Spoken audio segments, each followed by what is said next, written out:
Camp Hacker, bringing your world into focus.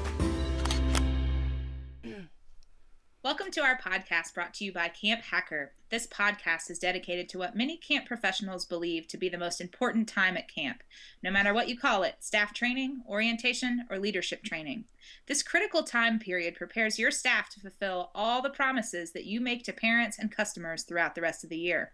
This series will focus on helping you create and facilitate the most effective staff training so we, as an industry, can raise the bar for professionalism and preparedness for our staff. We have our hosts back here today. So, Gab, you want to start us off? Sure, yep. My name is Gabrielle Rail, and I'm one of the camp directors at Camp Waro. Camp Waro is an all-girls camp with a linguistic program, French and English, situated in northern Quebec. And I'm Beth Allison. I was a camp director for many years with my husband Travis Allison, and we were located in Muskoka in Ontario, Canada. And now we are consultants. We have a company called Camp Hacker, and my specialty is leadership training. And I'm Ruby Compton. I'm the summer camp program director at Green River Preserve. We are an environmentally based summer camp in western North Carolina, housed on 3,400 acres of private wildlife preserve. We are all really excited about our topic today because it is teaching boring topics in innovative ways. And as we've been preparing for this, just kind of have been throwing out some ideas on what some boring topics are. And Gab, what would you classify as some traditionally boring topics in the camp world? I think pretty much traditionally boring topics can be policies and procedures, the camp day, duties, talking to parents, a lot of different things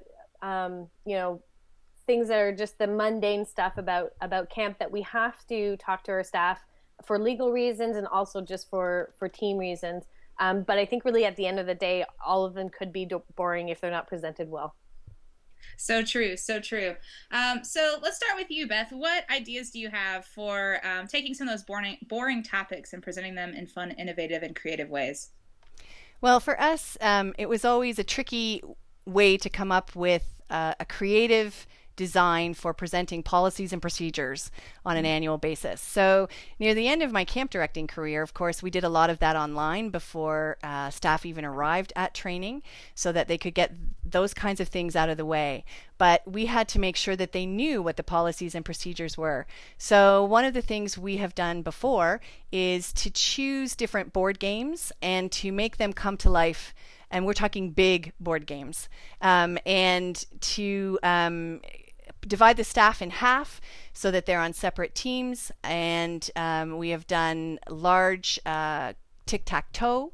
So when a staff member answers a question correctly, they then get to go be the X or the O.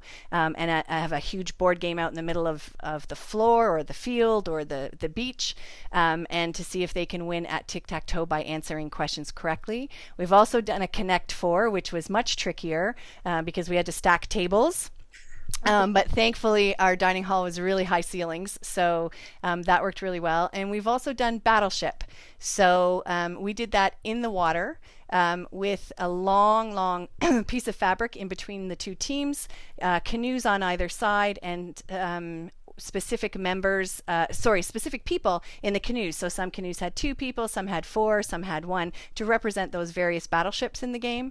And when one team got it right, the other side had to take one of their people out of the battleships until all the battleships were sunk.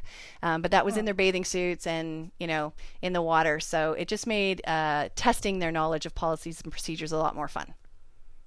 Cool. We do a big Jeopardy review of the staff manual, and it's open book. They can bring the staff manual with them. And we set it up where our teams were divided up into, there were maybe 3-4 people in a team. So there were maybe 15 teams, and each team had a specific noise that was their buzzer. So the smart people who've played this before will pick, ooh, while other people will be like, supercalifragilisticexpialidocious. And so then we ask, various things, and we set up a Jeopardy board so they have lots of different categories so they can pick, straight from the staff manual, emergency procedures, leave no trace, what will get you fired. That's where we typically pull that stuff into. Right. and they have to answer in the form of a question, which 9 times out of 10 is the reason that people get it wrong. But it was a fun way to review the policies that they were expected to have known at that point. But if they didn't know, they looked them up. And then our final Jeopardy question this year was to simply write the address to camp without looking it up, which surprisingly a lot of staff did not get right. We only had about 2 teams that got it right. So, and I've heard several other camps use a Jeopardy style game to do a review. Gab, do you guys do anything special for policies and procedures? Yeah, the board game is very good. One of the things that we have is also try to stump the leadership team member. So they have to come up with questions about our policies and procedures, and our leadership team have to they're quizzed on it. Nice. And then the owner of the camp is there, and you don't get points, you get points deducted from the leader, and so it's a fun way of shaming your superiors. That sounds great. Yeah, but we of course do a mini session beforehand, and then we do that. So they look forward to it. A little too much. They put a lot of thought into these questions. Oh, that's great. Yeah. Good. This year we ran an entire day of policies and procedures, and we called it Safety Patrol Day. And so it was everything. It was the Jeopardy game. We did emergency procedures. We did fire drills. We did hand washing, lost camper drills. We had our EpiPen certification that day. I mean, it was everything. And so the morning started off, this was all very secretive. The staff didn't know what was coming, but we started off the morning pretty normal. And then as we were doing our breakfast announcements and whatnot, I had a staff member get up and she's giving a very serious announcement. And one of the male staff members started catcalling her and being like, "Woo, yeah, Laura, you were looking good today." And everybody's kind of going, "What happened to Adam? What's going on with him?" And so he keeps going, and then all of a sudden there's whistles blowing, and the admin team is running in, and we're wearing lime green t-shirts that say Safety Patrol on the back with the green logo on the front. And we arrested him, and we're like, "This is sexual harassment. You can't do this. We're writing you a ticket. We're hauling you off." And so we had scenarios like that all day. And for the rest of the day, the administrative team all had on these Safety Patrol t-shirts. And, we staged one in the dining hall with a camper going into anaphylaxis. We had a vehicle scenario, lots of different things. But just trying to create kind of that upbeat, we're doing these policies and procedures, but we're going to kind of approach it in a fun way and make it be something special. And at the end of the day, after the evening program, all the staff got their own Safety Patrol shirts because they had survived the day. And it was so funny because they were just like, "This is so great. I love this." And that was one of our staff shirts. And I think it was great because, even on closing day, you have parents taking their kids out and, all the staff are wearing these shirts that say Safety Patrol on it. It made it very clear that that was something that's really important to us. And we had a pretty safe summer. So it was a lot of fun. I have to figure out a way to do that again next year, be a little different. I've had somebody talk about the risk management robot, so I think I'm going to roll with that theme. I don't know. Nice. So Beth, do you have another idea for us? Yeah.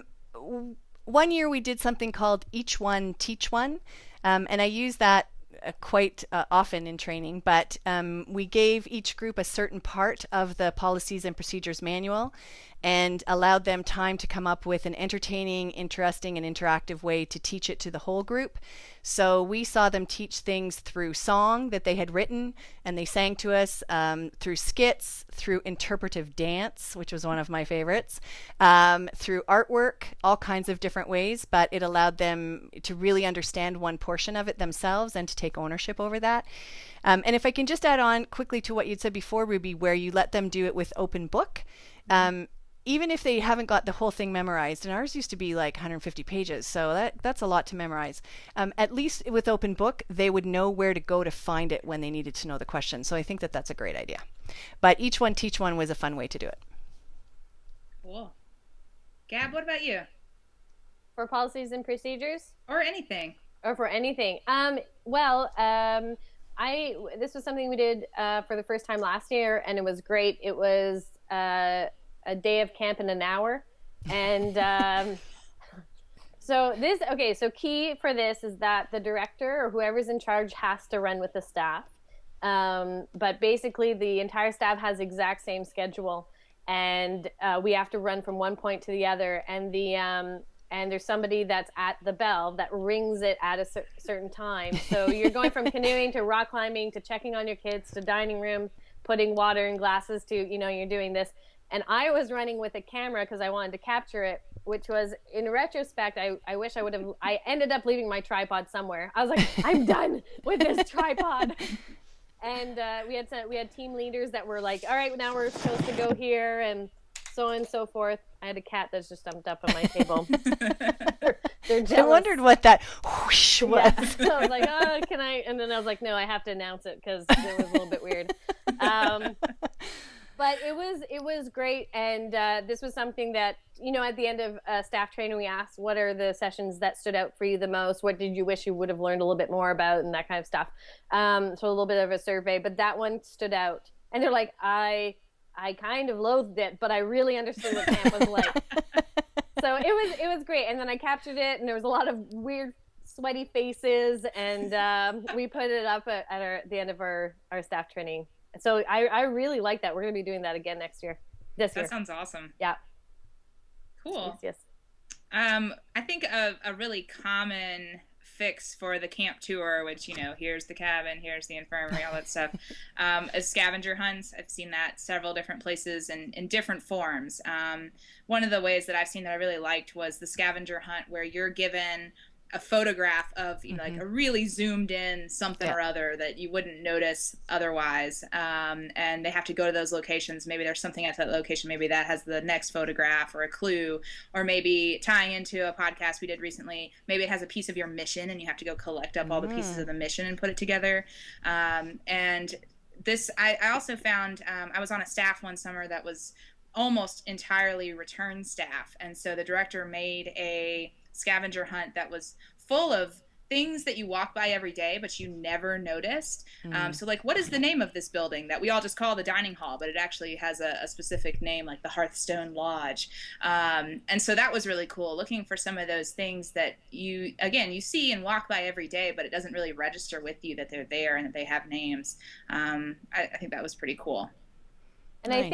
I think with that, Ruby, just building on it, wouldn't it be cool? We're always thinking about our new staff, and we don't want our returning staff to hear the same old information. Wouldn't it be cool to do a session with some of your newer staff about camp, or take a normal tour of camp, and have your returning staff maybe have a couple of alumni come up that are older alumni that have some behind the scenes background about, and they give your returning staff a tour. And then take it a step further, where that those returning staff members make signs around camp and say, "Did you know? Did you know?" And you're not flooding your new Very staff, cool. but you have like, and I would love to have an alumni. If I was like, even today, of course, I would love to have an alumni come and say, "Tell me weird stories about what happened here and here." Yeah. And, and that's going to be their tour. That would be very, that'd be very, very cool, I think. For sure. What about you, Beth? Well, it was always difficult every year to come up with creative ways to do these things, but that's our job as camp people. So one year we decided to give our new staff an actual tour on a tour bus.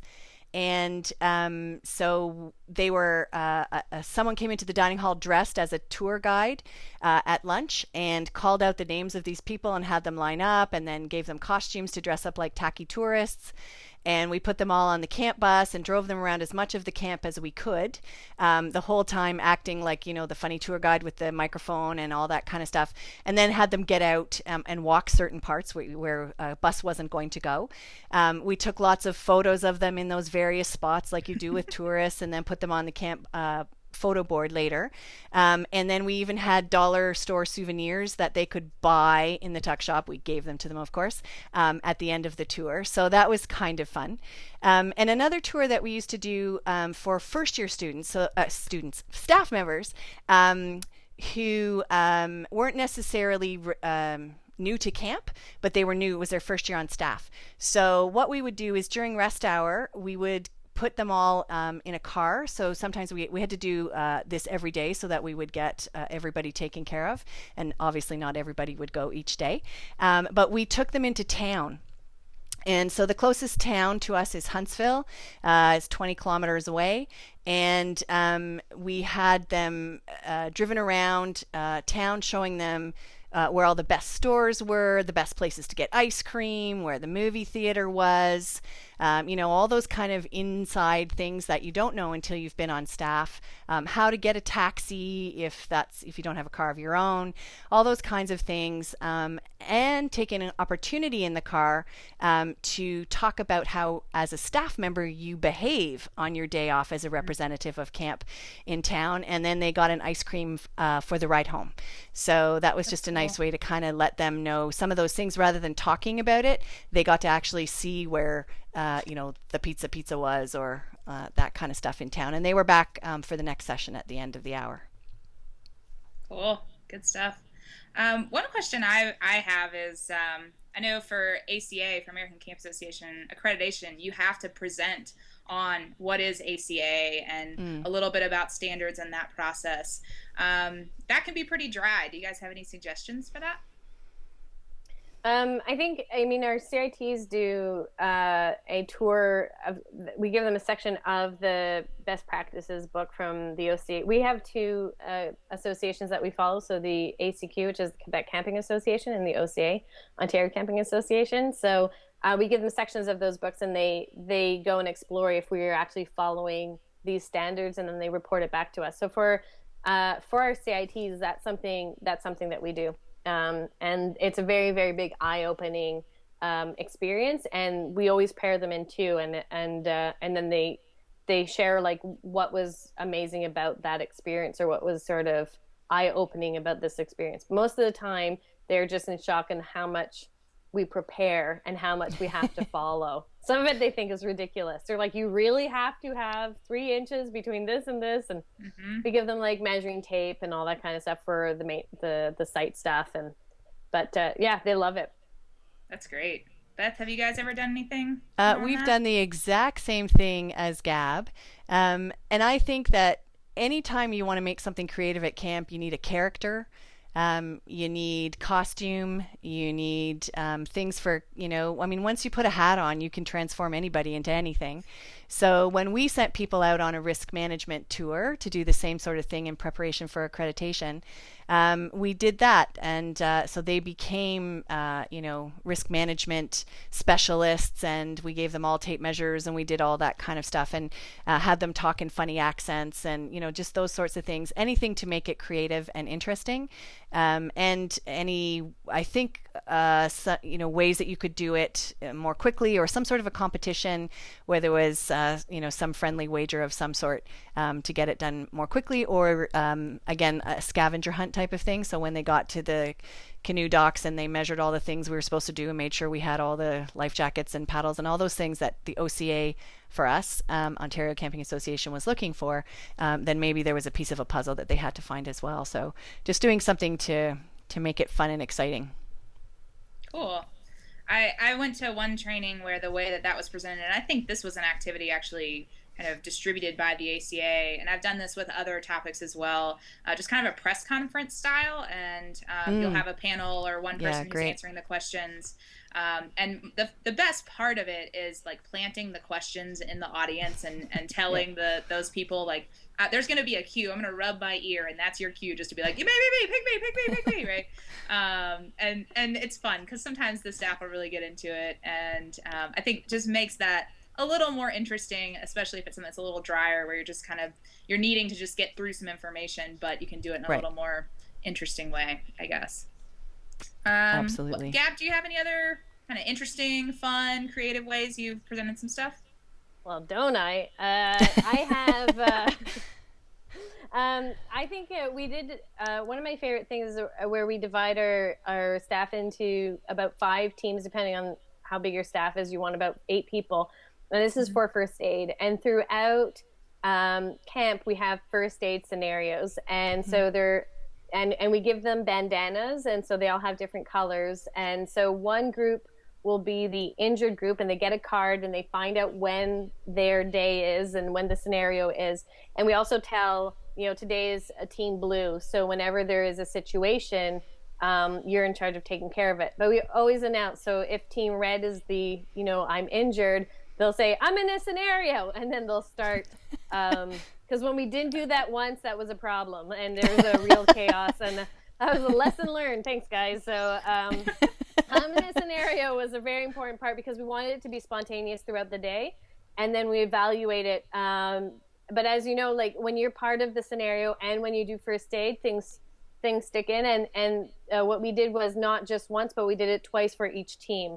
And that was really, really important. The second time wasn't big first aid stuff. It was actually a lot more subtler things that we really want staff to pay attention to. Bug bites, sunscreen, brushing their hair, like they had to sort of dig to figure out what was going on, things that we really want them to pay attention to on camp care. So the first part was more like first aid. The second part was camp care.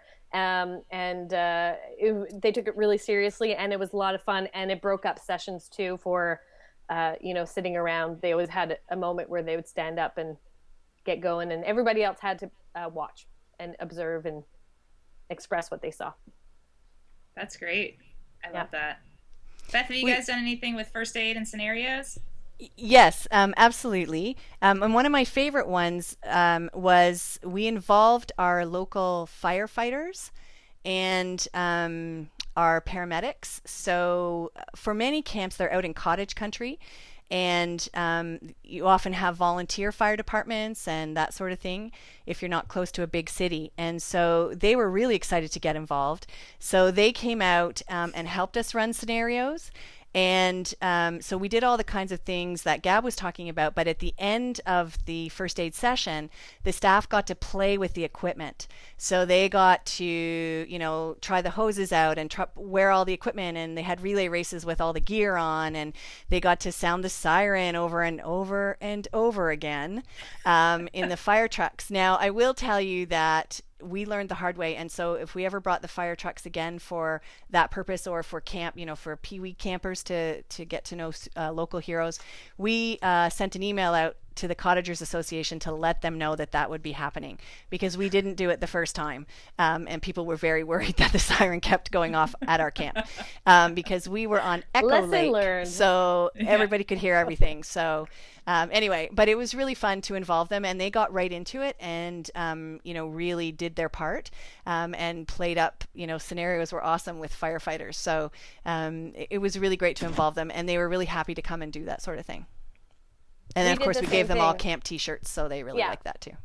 Yeah, we did the same thing, and it's awesome. It's great. The firefighting department, they've always come being really happy teaching our staff, and our staff get to use fire extinguishers, which many of them have never used before. And no, it's wonderful. That's something I think that if you can do it, it's a great idea.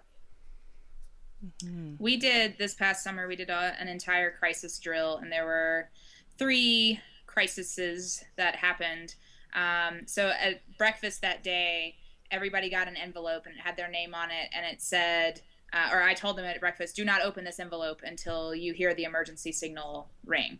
And so that happened some point later on in the afternoon. We were kind of divided up into various trainings.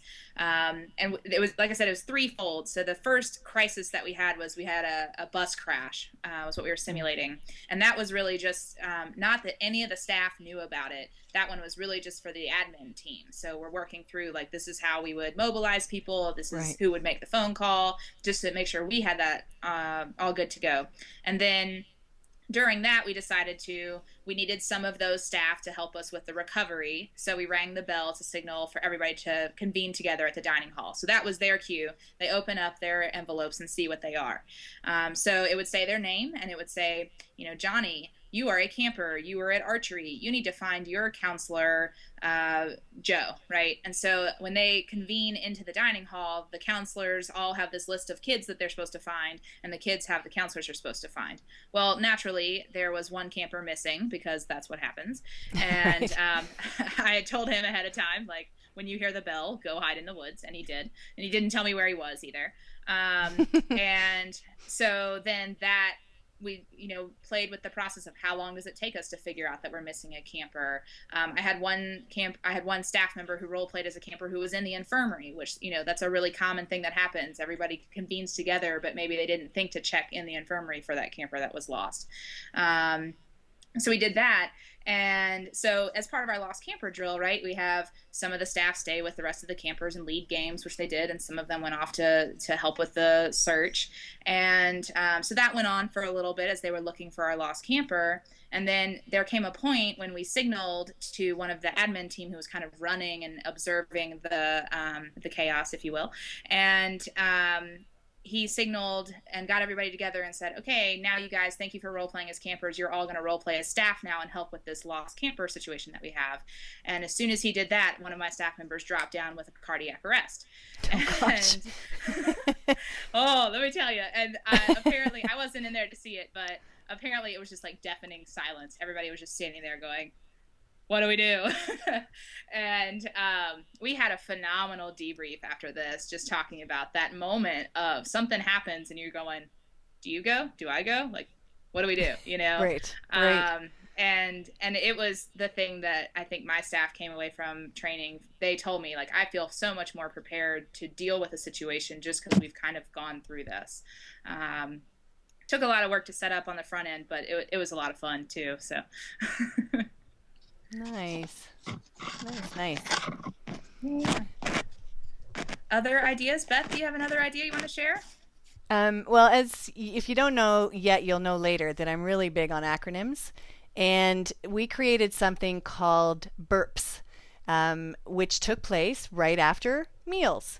And so a burp is a blurb for understanding responsibilities perfectly. And so after each meal, there would be a burp, sometimes two, but usually we could keep it to one. And this was a great way to teach all of those little nitpicky things that everybody has to know, but you just don't know how to sort of teach them creatively. So it was, everything back in the day to how to use the payphone, which isn't an issue anymore, to how to do laundry, how you keep your staff lounge, how you sign out on days off, all those kinds of things. And burps always were delivered by characters. They were, characters often were reoccurring through the week. We always felt that if you have a theme every week for your kids, you have to have a theme of the week for training as well. So those characters would sometimes create those burps, and they would come out in a nice, funny, creative way, and explain all those little kind of things, how to do duties, for example, how to clean the washrooms properly, how to do dish, all that kind of stuff. And they were all done in burps after a meal. And one year, Travis had them all put into groups, and they had to create a duty ditty. And so they had to come up with a song that explained how to do a duty. And so those are still sometimes used. I don't hear them so much anymore, but they were pretty big for a couple of years. But burps are a big thing for us. Love that. That's great. How about you, Gab? Anything? It sort of leads into what I was going to say. I knew that it would. Yeah, of course you did. But I got sidetracked with Duty Diddy, and I was like, it's on. We are so doing this. Sometimes it's really hard to rhyme toilet, so you have to be careful. Yes. Noted. In your duty ditties. Yes. So one of the things that I like to do is every year we divide our camp staff again into teams. It's not the same as the first aid teams. They're different teams, and they're responsible for two things: meal crew and review crew. So review crew is where they're assigned to a session, and at the end of the day or the next day, depending if it's the session is later in the day, they review that session in a form of a skit, and it's fairly structured, meaning that we only allow them for 3 minutes. They have to highlight 5 points. Staff need to know what they need, what to do with this information. Like, why is this information important to me? So we structure it out, but the same framework works for all of them. And for the meal crew, they do a similar thing as the burps, but it's just did you know? So they're in costume. They come up with a fun way of dividing up the staff and seating them at the different tables. They come up with a fun way of presenting these did you knows, like we have something called the Laurentian leak, which means basically there's a lot of minerals in our water, which means you're going to pee a lot more. There's nothing wrong with you. So you're like, why am I peeing so much? It's like, it's the Laurentian leak. So the did you knows, but they have to say it in sort of a fun way. We realize that the meal crews don't work very well at breakfast. So we've limited it to lunch and dinner, which is nice because breakfasts are all sort of coming in a little bit of a somber way. But one thing that we've added is a feedback friend. And the feedback friend is a leadership team member who provides them with the feedback on their meal crew duty and as well as on their review crew. And that's been really, really helpful because you can see also a shift if they didn't do so well at the mealtime. You'll see that it's a lot better. It helps with the quality, basically. So the feedback friend is really, really helpful, and they start to get used to getting feedback from leadership team members. So I like it. And I've talked to Travis about recording it, and sometimes it's just not possible to record it, but I wish I had almost a full camera crew to record some of the review crews because they're really, really good. Yeah. Cool. Excellent. I know paperwork is something that can be a big struggle. Do you guys have any good tips for what to do to teach all the forms and paperwork that's required?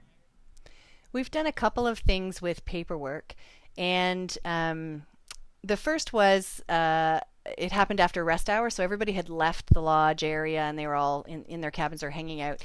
So we had turned the dining hall into a boardroom and had put nameplates at every spot. Everybody had a glass of water and a pen, and they were told when they arrived in center camp after rest hour to dress in business attire.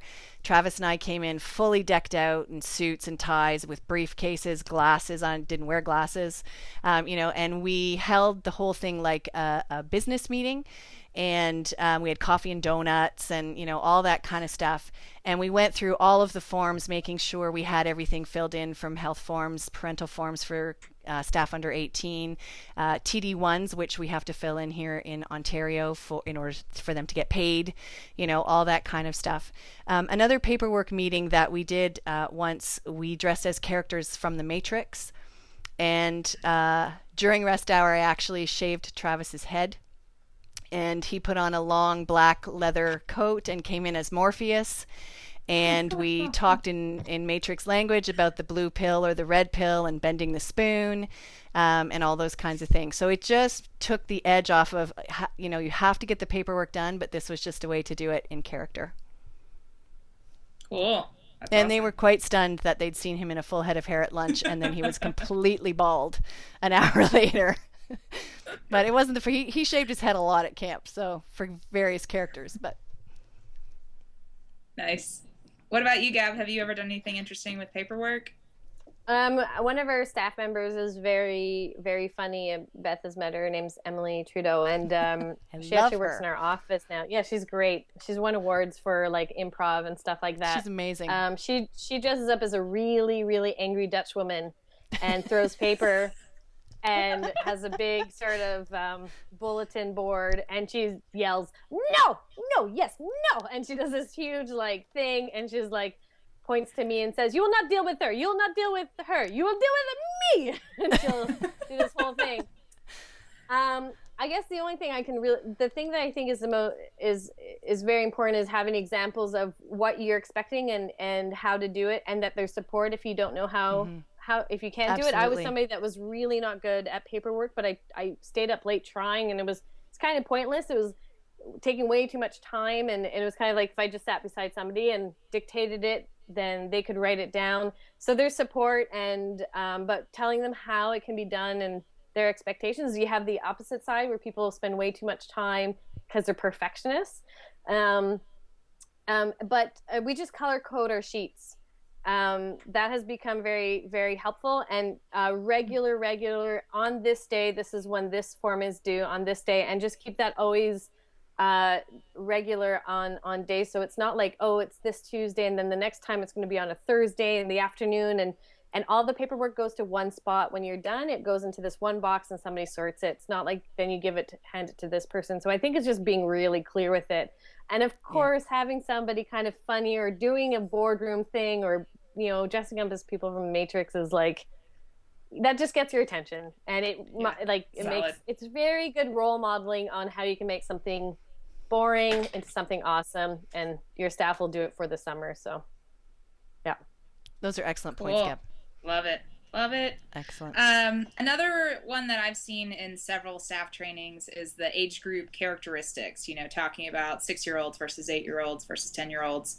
I know this year we took kind of a straightforward approach to it, but I divided up my staff into different groups, like the 4 kind of main age groups, and then gave them a couple resources about each of those age groups and assigned them to put on a skit displaying the characteristics of those of that age group to teach that age group a skill, and they were assigned that skill. So how to sweep or how to set the table, and to show how to discipline that age group as well. So they were charged with, you need to find a fun, creative way to present that. And so then we all came back together and presented the skits, and then shared a little bit after each age group, kind of sharing, you know, this is something I've seen, this was spot on, here's some other things you might see. And I think that worked pretty well. But I'm certainly looking for other ideas on that. So what all do you all have? So one year I intentionally paired staff members together, so new people were meeting returning staff members and so on, and I told them, congratulations, you are parents and you have just given birth to and I let them decide whether it was a boy or a girl, and they got to choose one of the 4 age groups that you were talking about there, Ruby. And then I gave them half an hour to create this child. So I gave them really big sheets of newsprint, and they drew their child. They got to put, you know, whatever clothes they wanted on and have whatever style they wanted. They had to name the child, and they had to tell us lots about the child, what he or she liked, disliked, how they behaved, what sorts of things they were into, all those kinds of things. So the exercise was twofold, because we got to talk about age group characteristics and how 7-year-olds like certain things and are concrete thinkers, etc., whereas 11-year-olds are starting to question authority and yada yada. But it also then led, once we had sort of debriefed all of that, and it was amazing to watch these people do this, by the way. Like, the names they came up with were hilarious, and they so loved this piece of paper child.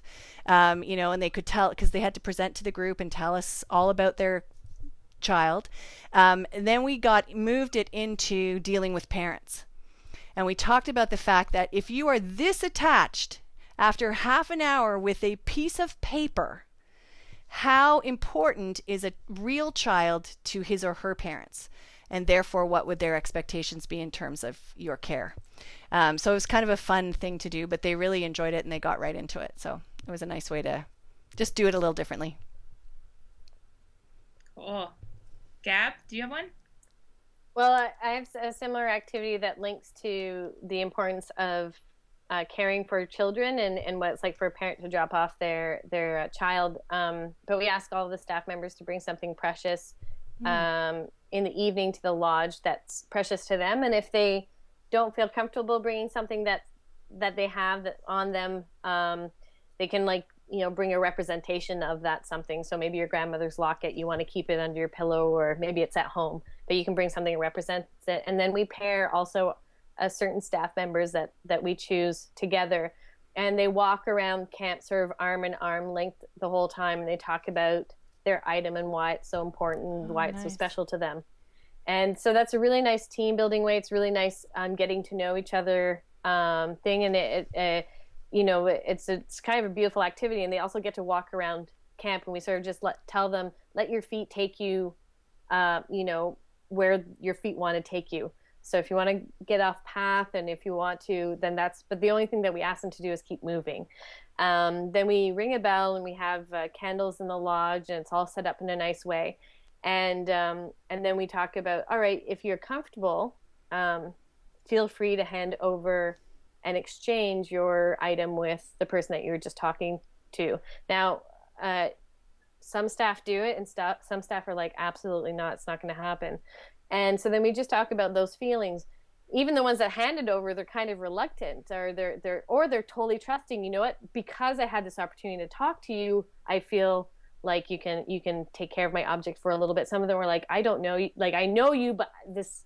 And then we talk about what parents are feeling, and so we link that to what do we do to make our parents trust us in that. In some of them, it's literally 20 seconds. You shake their hand, you help with the luggage, and the parents are gone. So what do we do? What are some of the things that creates distrust? What are some of the things that create trust? But of course, at the same time, we're building friendships, and we're building team trust in itself. So that's outstanding. I love that idea. And we don't do it every year. That's the other key. It's not you can't do it every year. Maybe every 3 years works well. Yeah. Because they all go, oh, I know what this is about. You have to wait for the turnover. I'm glad you know, because if you don't remember, that's saying something. I'm glad you remembered. That's a great exercise. I will definitely use that this year. So it's wonderful. It's really lovely. Cool. That one actually made me think of one that I did my first summer at Green River that I was a part of. It was led by an outside facilitator, and you know how there's this temptation to have at least that 20 minutes set aside, or 30 minutes, for everybody to go around and say their name. And so you at least kind of get to put a name with a face. And so we had the assignment we had, I don't know, a few minutes to go back to our residents and bring something back to market ourselves, so that there's no way anybody would ever forget who you are based on this object or this thing or this presentation that you give. And it was really good. It was everything like, I'm Ruby and I can solve a Rubik's Cube, so I brought that in. I remember one guy, he stacked rocks, and I will ever think of Evan as stacking rocks. We had the girl whose name was Jen, and she wrote Gin on a piece of paper and said, "This is the only appropriate alcohol reference I will make all summer," you know. And one girl who had a really flat head, and she put a water bottle on her head, but I will never forget that she's Caroline and she has a flat head. So it's just a little thing, and it went pretty quick, but it was a lot of fun because you saw talents, you saw neat things, you saw creativity, and it was very effective for learning those names pretty quickly. Nice. That's great. My idea is not so much about that. Mine is about doing scenarios creatively. So for kind of letting counselors deal with scenarios that might happen with campers in a safe way, and sort of getting rid of all of those, what do you do when you wake up and you smell pee in your cabin because somebody's peed their bed or something like that. And so we came up with something called Good Idea, Bad Idea. And I stole the title from the Animaniacs cartoon years ago. And so the resource staff would always get together, and we prepared quite far in advance for this because they were pretty well done. And we would always present the bad idea first. So this is how not to handle what when you wake up and find that somebody has peed their bed. And then we would invite the counselors to come in and get up and try the good idea.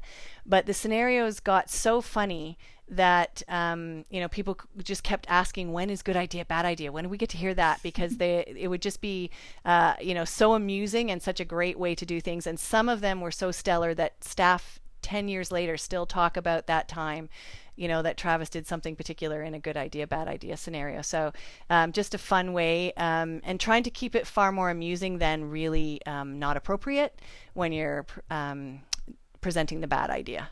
But it's a good way to kind of relieve tension too when you're dealing with sometimes difficult topics. Yeah, and I think that like you said, like you want to keep it sort of appropriate, not let it go too crazy. Yeah. But it's all about just telling them that. I heard somebody told me once that if you present bad ideas, then when the scenario actually happens, they're only going to think about the bad idea. And I think that person is crazy. I think that when you paint what you shouldn't be doing, sometimes there's a little bit of truth to that. Right. And you're like, exactly. oh, and I really shouldn't be doing that. That's not accepted here. And that this is even though we're laughing at it. So to whoever says that, for me, it works really, really well. So there. But we do good day, bad day, and great day. And that's a personal reflection piece, which is, what do I look like on a good day? What do I look like on a great day? And what do I look like on a bad day? And it's about it's about how you are around your teammates and how you are in front of your campers on bad days, basically, is what it comes down to. And what do you need to do so we can move into the good day? Sometimes you'll have great days, sometimes you'll have good days, and yes, sometimes you'll have bad days, but it's about being aware of it. It's about letting your teammates know, I shut down on when I'm not feeling good. What do you need? A 5-minute walk. So it's getting them to problem solve a little bit ahead of time. It's also telling them that we all have our bad days, but we have to take responsibilities about it. It's not about pushing it down and creating a fake smile. It's about being aware of it and saying, like, I need a little bit of assistance. I'm not doing so well. So sort of similar of the terminology. Yes. It was a good segue. I think. It's good. It's excellent. Guys, yeah. So I think we have time for one more each. So Beth, you have one more good, innovative way to teach a boring topic? Well, this is the way to get senior staff members who are teaching sessions not to teach topics boringly.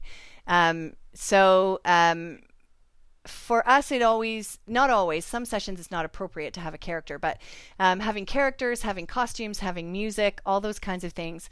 So we would give a sheet out to our senior staff members who were in charge of leading particular sessions at training. And we would ask questions, and they would have to fill the sheets in and hand them in to us, and we would go over them before training began. So it would be things like, my creative session name is, because the session on the schedule was never, first aid skills. It was something creative. And so half the fun was staff trying to figure out what the session was they were about to go to. My musical selection is, if it was appropriate. My costume will be, what I am doing to make it memorable, how I am using the wisdom and knowledge of returning staff, what are the supplies that I need, here are my handouts, all those kinds of things, to really get them thinking in terms of creativity and ways that they can involve other people, and really get them understanding that we as camp people, we're a creative crew, and we talk about kids using their imaginations, and we want kids to step out of the box and try all these new things. So that means that we need to do that ourselves when we're running training. Nice. What about you, Gab? Sort of in a little bit of guidelines for our staff that are doing staff training. They have to fill out these 4 things, which is basically, why are you teaching this? What are you teaching? So just in a couple of bullet points. Why will staff care, and how will you make sure it sticks in their brain? So that takes a little bit of work when you're trying to figure out, how to talk about home lonely campers. What are the specific keys to that? And then the other sort of guidelines that we have are, you can't speak more than 15 minutes at a time. You need to use visual cues. You need 2 ways that it's going to be absorbed. Can't just be visual, and it can't just be verbal. And one thing that we have is, we never ask, does anybody have any questions? Sort of sets up for a fall. So we say, please write your questions down, or come up with one thing you wish you would have known more about in the session. Cool. Good stuff. Yeah, we've also done the piece of paper, marker board, something that is the question board. This year we had a question box, and it's just anything, everything. Don't be shy about asking. I had a director once it was every day at lunch, like he had cheesy little music that came on, and he would come out with the microphone like a game show host, and, what's your question? And would answer a couple here or there. And, worst case scenario, you sneak in at certain points when nobody else is in the lodge and write some questions up there if nobody has, to get the ball rolling. But it is so important to encourage our staff to ask questions when they don't know the answer, because that's going to be the case throughout the whole summer. So think that's really key. Well, I know I have a lot more tools. I'm excited about working on staff training that much more now. Yay. So, Gab, do you think you could provide us with a recap of some of the stuff that we've talked about today? Absolutely, Ruby. I'm going to start with burps. Burps. Listen to the podcast. We'll tell you more about it. Large board games. Safety, spontaneous activities that happen around camp. Each one teach one. Camp day in an hour. A zoomed in scavenger hunt. Fun facts about your touring camp, tour bus. Press conference, which I love. Team scenarios. Involve firefighters. They are always a good time. 15-minute lectures, no more.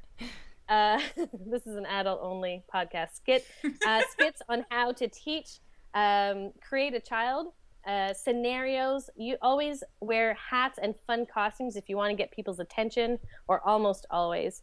And make sure you know what you want your staff to get at the end of your session. Mm-hmm. That's our recap for this podcast. Excellent. Thanks so much. So we want to encourage all of our listeners to get involved and join us on the hashtag Camp Hacker Train. So please tell us via Twitter, Facebook, however it might be, what topics you would like for us to discuss, any guests that you'd recommend that we have on the show, any good leadership training tips that you want to share, innovative ways that you have done boring topics, or anything at all that you think is an innovative way to lead that leadership training. We just love to hear from you. Because we are so lucky to work in an industry that is all about sharing. And I just want to go around real quick and have each of us share how you can get in touch with us. So Beth, do you want to start us off? Absolutely. You can get in touch with me on Twitter at Camp Hacker. You can email me at beth@walkingmaverick.com, or you can find us at camphacker.tv. Cool. You can get in touch with me, Gabrielle, on Twitter at Gabrielle Rail, or you can check out where I work at waro.com. And I am reachable via email, especially this time of year, Ruby, R-U-B-Y, at greenriverpreserve.org. Follow my adventures on Twitter, RubyLynn85. And Beth, I can't wait for you to share. What are we doing on our next podcast? Our next podcast will be how you can continue to train and develop your staff the other 10 months of the year. So training beyond training. And before we continue any further, I just want to give a shout out to Etienne Cobalt Lefebvre, who is editing our podcasts. He is a camp alumnus who still understands the importance of camping, and so we thank him very much for his time in doing this. Our final segment on each podcast is a best practice for leadership trainings, and we would love to hear some of your memorable moments or most effective tips, and you can tell us what they are using hashtag Camp Hacker Train.